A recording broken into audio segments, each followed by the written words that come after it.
board members at the White House to strategize about how to overturn the election while his attorney general is out telling the public, again, that there was no widespread evidence of election fraud. And yet, 2 days later, we have President Trump tweeting, again publicly pressuring the department to appoint a special counsel. He said, quote, "After seeing the massive voter fraud in the 2020 presidential election, I disagree with anyone that thinks a strong, fast, and fair special counsel is not needed immediately. This was the most corrupt election in the history of our country, and it must be closely examined." The Select Committee's investigation revealed that President Trump went as far as to promise the job of special counsel to now discredited former Trump campaign lawyer Sidney Powell at a late-night meeting on December 18th. And then on Friday, he had asked me to be special counsel to address the election issues and to collect evidence. And he was extremely frustrated with the lack of, I would call it, law enforcement by any of the government agencies that are supposed to act to protect the rule of law in our republic. So let's think here, what would a special counsel do? With only days to go until election certification, it wasn't to investigate anything. An investigation led by a special counsel would just create an illusion of legitimacy and provide fake cover for those who would want to object, including those who stormed the Capitol on January 6th. All of President Trump's plans for the Justice Department were being rebuffed by Mr. Rosen, Mr. Donahue, Mr. Engel, and others. The president became desperate entering into the new year with January 6th fast approaching. President Trump rushed back early from Mar-a-Lago on December 31st and called an emergency meeting with the department's leadership. Here's Mr. Donahue describing the last-minute meeting held at the White House on New Year's Eve. The president was a little more agitated than he had been on the meeting, in the meeting on the 15th. He discussed a variety of election matters. He did say, this sounds like the kind of thing that would warrant an appointment of a special counsel. There was a point at which the president said something about, I want to have you guys seize machines. Mr. Rosen, the president asked you to seize voting machines from state governments. What was your response to that request? We had seen nothing improper with regard to the voting machines, and I told them that the real experts at that had been at DHS, and they had briefed us that they had looked at it and that there was nothing wrong with the voting machines. And so that was not something that was appropriate to do. So there would be no factual basis to seize machines. Mr. Donahue, I don't think there was legal authority either. Yeah, Mr. Donahue, can you explain what the president did after he was told that the Justice Department would not seize voting machines? The president was very agitated by the acting attorney general's response, and to the extent that machines and the technology was being discussed, the acting attorney general said that the DHS, Department of Homeland Security, has expertise in machines. And certifying them and making sure that the states are operating them properly. And since DHS had been mentioned, the president yelled out to his secretary, get Ken Cuccinelli on the phone. And she did in very short order. Mr. Cuccinelli was on the phone. He was the number 2 at DHS at the time. I was on the speakerphone, and the president essentially said, Ken, I'm sitting here with the acting attorney general. He just told me it's your job to seize machines, and you're not doing your job. And Mr. Cuccinelli responded. Mr. Rosa, did you ever tell the president that the Department of Homeland Security could seize voting machines? No, certainly not. Mr. Donahue, during this meeting, did the president tell you that he would remove you and Mr. Rosen because you weren't declaring there was election fraud? Toward the end of the meeting, the president again, was getting very agitated, and he said, people tell me I should just get rid of both of you. I should just remove you and make a change in leadership, put Jeff Clark in, maybe something will finally get done.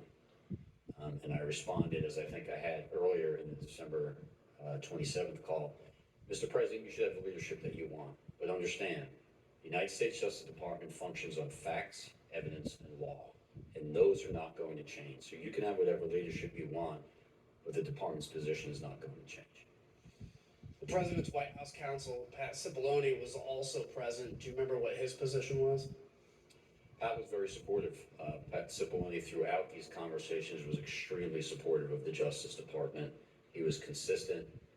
I think he had an impossible job at that point, but he did it well, and he always sided with the Justice Department in these discussions. So let's pause for a second. It's New Year's Eve. President Trump is talking about seizing voting machines and making the same demands that had already been shot down by former Attorney General Barr on at least 3 occasions, and by Mr. Rosen and Mr. Donahue on multiple other occasions. Claim after claim knocked down, but the president didn't care. The next day, Chief of Staff Mark Meadows sent a flurry of emails to you, Mr. Rosen, asking that the department look into a new set of allegations. We're going to put those emails here on the screen. Here we see 3 requests made on January 1st. One email is a request from Mr. Meadows to you, Mr. Rosen, to send Jeff Clark to Fulton County. What did you do with this request? Well, really nothing. Certainly didn't send Mr. Clark to Fulton County, but that email was the first corroboration I had seen of Mr. Clark had told me at that point that the president was considering making the change by Monday, January 4th. So Mr. Meadows' email was something of a corroboration that there were discussions going on that I had been not been informed about by Mr. Clark or anybody else. Interesting. The second request that you have is to have the Department of Justice lawyers investigate allegations of fraud related to New Mexico. Mr. Rosen, did you have concern about these emails? Yes. Really 2 concerns about that one. One was that it was coming from a campaign or political party, and it was really not our role to function as an arm of any campaign for any party or any campaign. That wasn't our role, and that's part of why I had been unwilling to meet with Mr. Giuliani or any of the campaign people before. And the other part was, it was another one of these ones where lots of work had already been done, and I thought it was a rehash of things that had been debunked previously. So the final email here included a completely baseless conspiracy theory that an Italian defense contractor uploaded software to a satellite that switched votes from Trump to Biden. The Select Committee investigation found that this wild, baseless conspiracy theory made it from the recesses of the internet to the highest echelons of our government. On December 31st, Mr. Meadows received this internet conspiracy theory from Representative Perry. On the screen now is the text that Representative Perry sent to Mr. Meadows, copying a YouTube link with the message, quote, "Why can't we just work with the Italian government?" The next day, the president's chief of staff sent the YouTube link to Mr. Rosen, who forwarded it to Mr. Donahue. Mr. Donahue, did you watch this video? I did, Congressman. How long was the video? Approximately 20 minutes. Let's just take a look at an excerpt of that video, if we may. What's being said out of Rome, out of Italy, is that this was done in the U.S. Embassy. That there was a certain State Department guy whose name I don't know yet. I guess this is probably going to come out in Italy at some point. And he was the mastermind, not the mastermind, but anyway, the guy running the operation of changing the votes. And that he was doing this in conjunction with some support from MI6, the CIA, and this Leonardo group. Mr. Donahue, what was your reaction when you watched that entire 20-minute video? I emailed the acting attorney general and I said pure insanity, which was my impression of the video, which was patently absurd. Mr. Rosen, you were asked by Mr. Meadows to meet with Mr. Johnson, who is the person in that video. What was your reaction to that request? So ordinarily, I'd get an email like this and there was no phone call. It would just, come over the transom. But this one, he called me, Mr. Meadows, and asked me to meet with Mr. Johnson. And I told him this whole thing about Italy had been debunked, and that should be the end of that. And I certainly wasn't going to meet with this person. And he initially seemed to accept that.